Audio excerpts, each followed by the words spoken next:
Ahoj. Před pár měsíci, nebo kdy, zkrátka v tom období, kdy začala válka na Ukrajině a invaze Ruska, tak jsem v jednom z videí, kde jsem mluvil o stavu války na Ukrajině, tak jsem tam zmiňoval i ohledně invaze Německa do Česka. Zrovna tehdy bylo výročí té Mnichovské dohody a okupace Česka Německem. A teďka před pár týdny bylo 55 let výročí o invaze vojsk Varšavské smlouvy a hlavně sovětské armády. A prostě to mi zas připomnělo a velmi dalo se přirovnat k tomu, co se stalo na Ukrajině po té ruské okupaci. Bylo to úplně stejné. Stala se v Česku tatáž věc dvakrát. A to jak v 39., tak i 68. Stala se úplně stejná věc, jako se stala na Ukrajině. Aspoň ten první den byl úplně stejný. Hlavně ta sovětská invaze do Česka, do Československa tehdejšího. Že to jest všechna ta armáda se rychle pohybovala a zničila taky vojenské cíle. Což se v Česku dělo.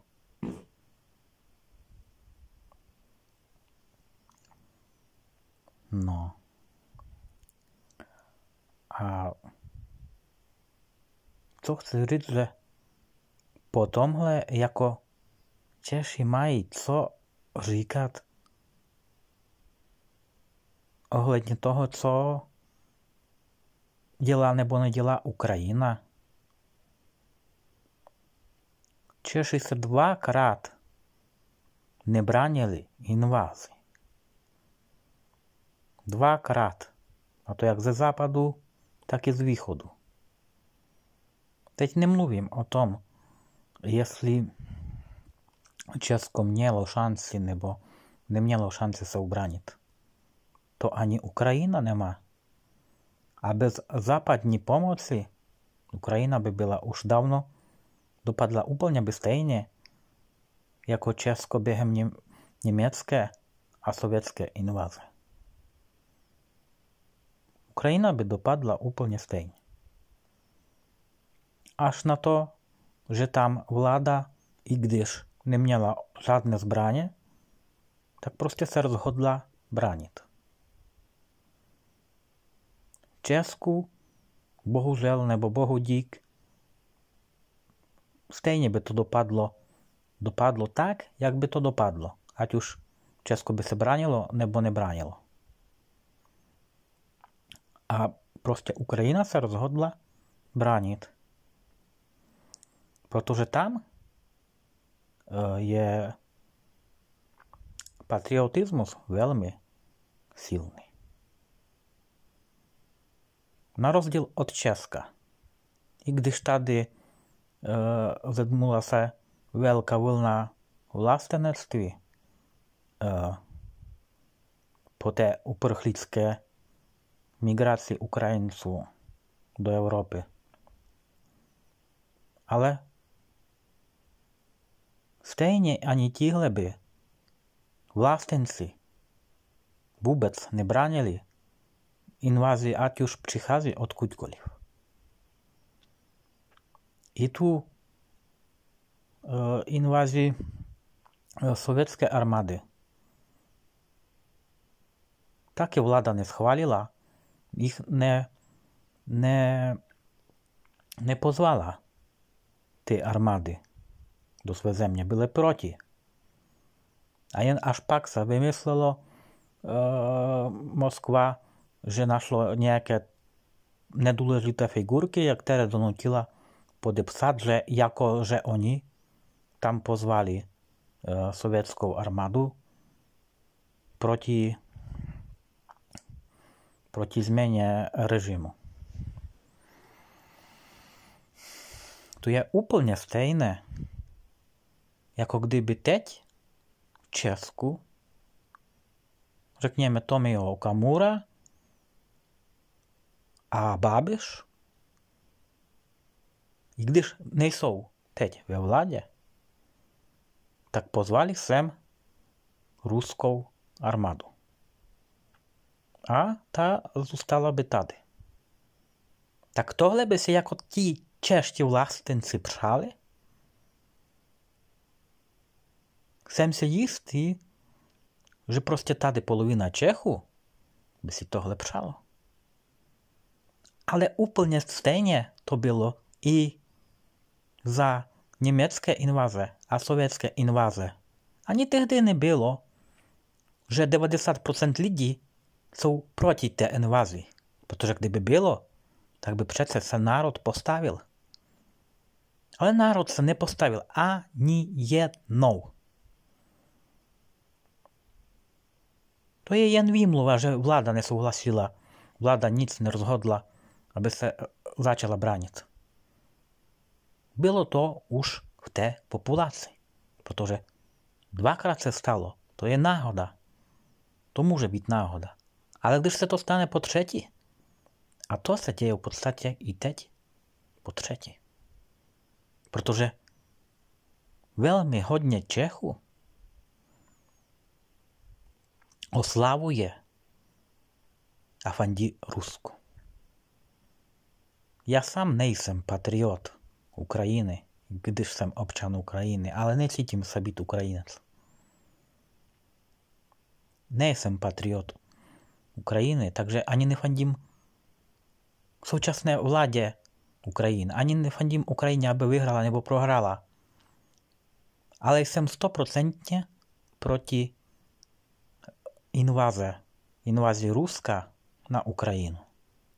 Neříkám, že bude Ukrajina ta lepší, když Rusko teď odejde. O tom tady teď nemluvím. Jen mě prostě zaráží, jak Češi můžou oslavovat invazi Ruska, i když je to na Ukrajinu, kterou mnoho lidí nemá rádo. A taky není důvod, protože je to země korupce. Ale i když Česko zažilo tohle dvakrát, a naposled to nebylo až tak dávno, tak evidentně prostě vůbec o tom Češi nevědí. Za prvé asi ty vlastenci vůbec neznají historii. Vůbec. Ani takovou základní historii, jako je tahle. Historie 20. století. Oni neznají ani svou historii, ani svůj jazyk. Dokonce ani pravidla českého pravopisu nevědí, které já vím jako cizinec. Takže se nedivím tomu, že ani nevědí svou vlastní historii. Protože kdyby věděli, tak by nemohli za žádným případem stát na straně Ruska. Neříkám, že stát na straně Ukrajiny, protože já sám nestojím na ní. Ale aspoň odsoudit ty činy Ruska. Dá se to jedině vysvětlit jenom jednou věcí. Že když se to stalo, je to 55 let výročí, Tak to se nemůžu pamatovat 55leté lidi dneska. Protože tehdy jenom se narodili. To znamená, že jim muselo být aspoň 15-20 let. Tehdy, aby si to pamatovali. Takže těm lidem, kteří opravdu zažili tu sovětskou invazi, je teď kolem 70 let. A ti prostě už nejsou tak aktivní, nejsou tak slyšet na internetu, takže prostě skoro o tom se nemluví, kromě toho výročí. Ale přitom ta věc, která se stala v 68. je úplně stejná, jako se stala na Ukrajině. Já sám žasnu, jak se to mohlo stát už tehdy a teďka se to zopakovalo.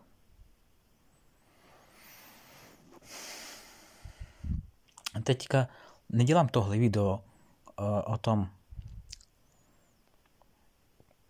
jestli je to oprávněné nebo neoprávněné ze strany Ruska, nebo jestli Česko mělo šanci si aspoň někde ubránit, nebo Česko aspoň se bude bránit. Ale jde mi jen o to, jak prostě hodně, aspoň polovina Čechů můžou chválit to, co dělá Rusko. A vidím to i na internetu.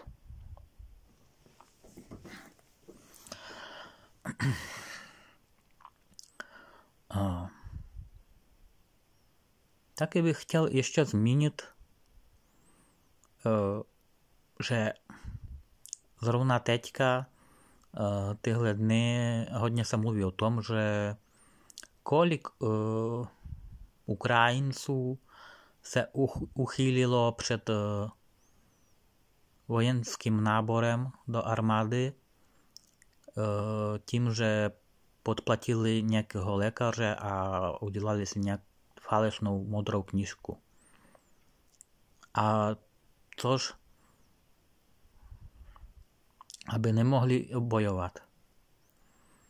A jsem rád, že i skoro všichni Češi, aspoň v tomhle, jsou jednohlasní. Že ani Češi, kdyby přišlo na tohle, tak ani Češi by nechtěli bojovat za Česko. Kdyby přišlo na nějaký takovýhle konflikt, tak ani hodně Čechů by nechtělo bojovat za svou zemi. Takže nemají co vytýkat Ukrajincům, kteří nechtějí bojovat za svou zemi. Víte, to je jenom ukrajinská propaganda ukrajinského státu, ukrajinského politiky, ukrajinských médií a ukrajinských nacionalistů, patriotů zobrazuje to, jakoby, že každý jeden Ukrajinec chtěl bojovat. Ale právě tahle věc ukazuje, kolik doopravdy lidi nechtějí bojovat, protože ne všichni jsou vojáci. I já nechtěl bych bojovat za stát, který mi vůbec nic nedal a kterýho nenávidím. Protože vůbec mi nic nedal a jen mě ještě utlačoval. Tak proč bych měl bojovat za ten stát? A násilí mě odvlékl nikam, abych umíral? Sice můj život nestojí za nic, ale za takovou zemi já bych určitě nechtěl bojovat. A už jsem v předchozích videích prozradil, co bych udělal, kdyby přišlo k tomu nejhoršímu a odvlekli mě z Česka tam bojovat nebo sloužit, to je jedno. Ale prostě i ta věc ukazuje, kolik Ukrajinců nechtějí bojovat.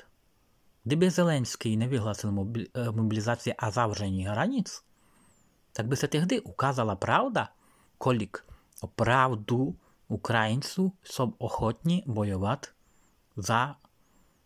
ne za národ. Neříkám za národ. To oni říkají ti propagandisté ukrajinští. Ale za zemi, za tu posranou divokou zemi, kde prostě není žádný pořádek. Žádný. Je to Je to země naprosto stejná jako Rusko, jen prostě se rozhodla jedna polovina orientovat a směřovat jinam. Což neříkám, že je špatně, ale prostě tak to prostě je. Takže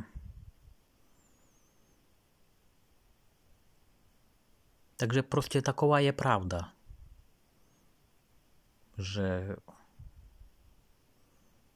že hodně lidí prostě nechtějí umírat za nějaký stát, který oni nemají rádi. Nebo aspoň ten režim nemají rádi, protože řekněme, taky ti vlastenci říkají, že mají rádi Česko, ale nemají prostě rádi tu vládu a ty všechny státní složky, které prostě to představují. Prostě současný režim. A taky na Ukrajině.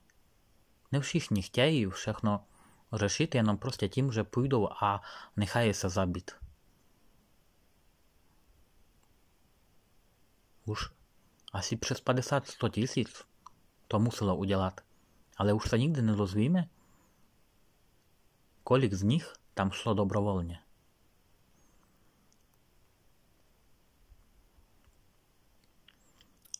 Tak, snad myslím, že jsem řekl všechno, co jsem chtěl. A až teďka viděl jsem na sociálních sítích, jak bych to řekl, je vidět nějaká prostě skupinka něčeho, nebo nevím, co to je. Říkají si nějaká první mobilizace, nebo něco takového. Že oni vyzdvihují tu obranu, to hrdinství Čechů při nějaké mobilizaci, která měla proběhnout před invazí Německa, ale taky i před invazí Ruska, Sovětského svazu. Že prostě nějaká tam proběhla mobilizace těch vojáků, kteří byli připraveni bránit, ale prostě ty vlády v obou případech nedali rozkaz jim se bránit. A teďka oni vyzdvihují něco takového, hlasají, že Česko se nikdy nedá, my se nedáme, nebo něco takového. Ale to vůbec jako není nějaké hnutí, že se nedají žádnému okupantovi nebo co, ale je prostě hned vidět, že je to prostě z nějakého toho proruské strany sympatizantů. Prostě tohle hnutí bylo vytvořeno a je řízeno. Že to není řízeno, řekněme, těmi prozápadně smyslujícími lidmi, kteří jsou proti všem okupantům, ať už z Německa nebo Ruska. Že tohle je prostě nějaké vyzdvihování českého vlastenectví a české armády. Ale prostě je hned vidět, že oni oslavují něco, co se nestalo. Co se mohlo stát, ale co se nestalo a oni vyzdvihují to, jakoby, že se to stalo. No možná sami to někdy prostě uvidíte, ale ještě tohle jsem jako chtěl zmínit. Takže asi tak. Ahoj.